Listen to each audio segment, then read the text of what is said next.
അച്ഛൻ ആശുപത്രിയിൽ നിന്ന് വന്നു. ഇന്നലെ രാത്രി മൂക്കറ്റം കുടിച്ചാ വന്നത്.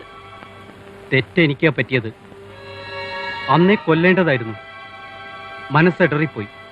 അല്ലെങ്കിൽ 2 കഷ്ണാക്കിയേനെ. എന്റെ മോൻ അതൊന്നും ഓർക്കണ്ട. ഏട്ടത്തെ ഓർക്കണ്ട. എന്റെ കുട്ടി നന്നാവണം, വലിയ ആളാവണം. പോട്ടെ.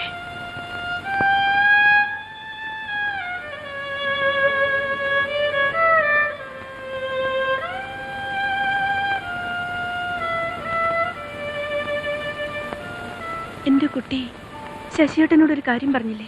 ഏട്ടത്തിയോട് പറയാൻ പറഞ്ഞ്. ഏട്ടത്തി അത് ചെയ്യും. ചീത്തയാവാണ്ട് തന്നെ.